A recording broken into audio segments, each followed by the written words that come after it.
5 seconds. Start. माननीय सभापति महोदय, मैं आपका बहुत आभारी हूँ जो आपने मुझे इस बिल पर बोलने के लिए समय दिया है।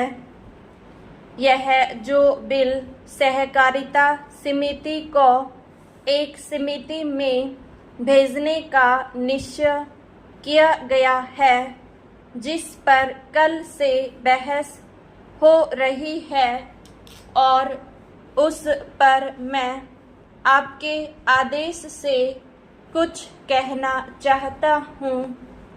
श्रीमान, इस बिल को देखा जाए तो यह समझ में आता है कि यह कोई नया बिल नहीं है, बल्कि जो सन 1912 का कानून है उसी की लाइन पर बनाया गया है और कोई नई बात नहीं रखी गई है। श्रीमान, इसमें सहकारी खेती की बात रखी गई है। अगर यह कहा जाए कि यह कोई नई बात नहीं है तो गलत नहीं होगा।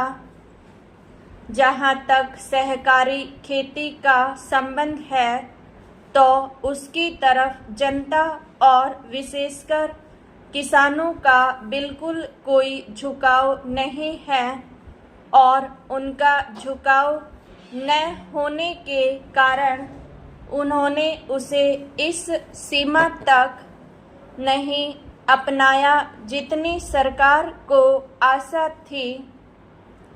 श्रीमान, आपको मालूम है कि नागपुर कांग्रेस में यह प्रस्ताव पास हुआ है कि सहकारी खेती कराई जाए।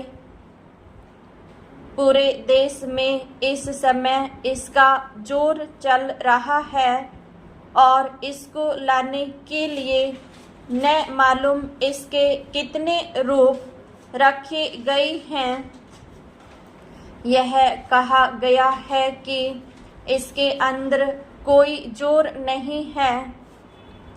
अभी एक माननीय सदस्य कह रहे थे कि राजनीतिक पार्टी के लोग यहाँ पर सहकारिता के संबंध में कुछ कहते हैं और बाहर किसानों से कुछ और ही कहते हैं। वे किसी से यह भी कहते हैं कि तुम्हारी जमीन छिन जाएगी। मैं यह निवेदन करना चाहता हूँ कि यह जो कहा गया है और किसानों के अंदर जो भावना पैदा होती है वह इस बिल से साफ स्पष्ट होती है कि वह गलत भावना नहीं है।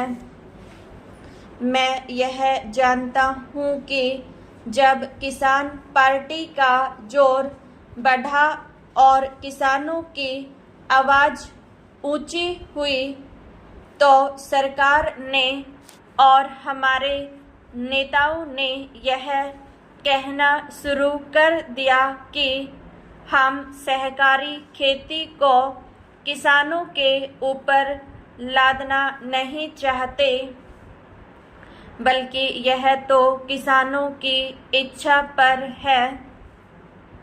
लेकिन इसके साथ ही साथ एक बात मैं पहले भी निवेदन कर चुका हूँ और फिर भी निवेदन करना चाहता हूँ कि नेताओं का अपना विचार होना चाहिए। किसी सभा में जब यह कहा गया कि यह जो सहकारी खेती शुरू की गई है यह तो अंत में सामूहिक खेती की तरफ ले जाएगी। माननीय सभापति महोदय, उन्होंने साफ कह दिया कि अगर सामूहिक खेती होती है तो इसमें भी मुझे कोई आपत्ति नहीं है। मैं यह कहना चाहता हूँ कि इस बिल को देखने से यह साफ स्पष्ट होता है कि उस सहकारी समिति के जितने सदस्य होंगे वह अपनी अपनी जमीन को एक साथ कर लेंगे और अगर समिति से निकालना चाहेंगे तो एक साथ अधिक जमीन उसको नहीं मिल सकती है। इस बिल के संबंध में इस सदन के सरकारी दल वाले लोगों ने और विरोधी दल के लोगों ने बहुत सी बातें कही हैं। जैसा कि यह बिल है, इसको अभी समिति के सामने विचार के लिए जाना है और वहां से विचार होने के बाद यह इस सदन के सामने फिर से विचार के लिए पेश किया जाएगा। तब माननीय सदस्यों को पूरी तरह से यह अधिकार होगा कि जहाँ तक इसमें दी गई बातों का संबंध है उसमें परिवर्तन ला सकती हैं या उसको हटा सकती हैं।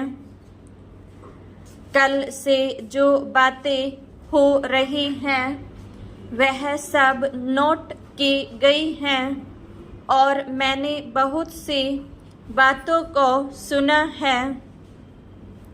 इस समिति में उन सब बातों पर विचार किया जाएगा। बहुत से माननीय सदस्यों ने इस तरह की बातें कही हैं, वह बहुत आवश्यक मालूम हुई हैं और जैसा कि मैंने कहा है उन पर विचार किया जाएगा।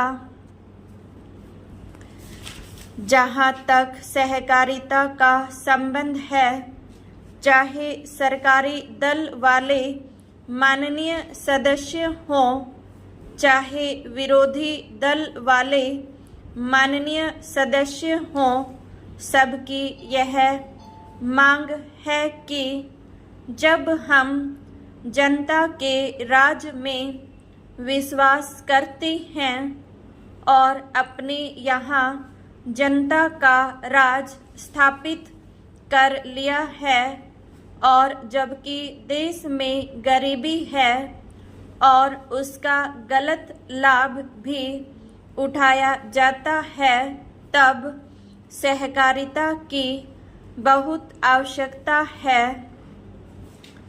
इसको रोकने की आवश्यकता है, यह सभी लोगों की राय है। जहाँ तक इस सहकारी बिल का संबंध है, बहुत से माननीय सदस्यों ने बहुत सी बातें इसके संबंध में कही हैं। मैं सब बातों का विवरण में तो उत्तर नहीं दे सकता हूँ, लेकिन मैं थोड़े में विशेष बातों का उत्तर देने का प्रयत्न करूँगा। जैसा मैंने अभी कहा, जब हमने अपने यहाँ जनता का राज स्थापित किया है तो हमें अपने समाज के ढांचे को बदलना पड़ेगा। हमारे यहाँ गरीबी और अमीरी चली आती है। हमारे देश में एक गहरी खाई चली आती है और आज भी समाज में गलत लाभ उठाया जाता है।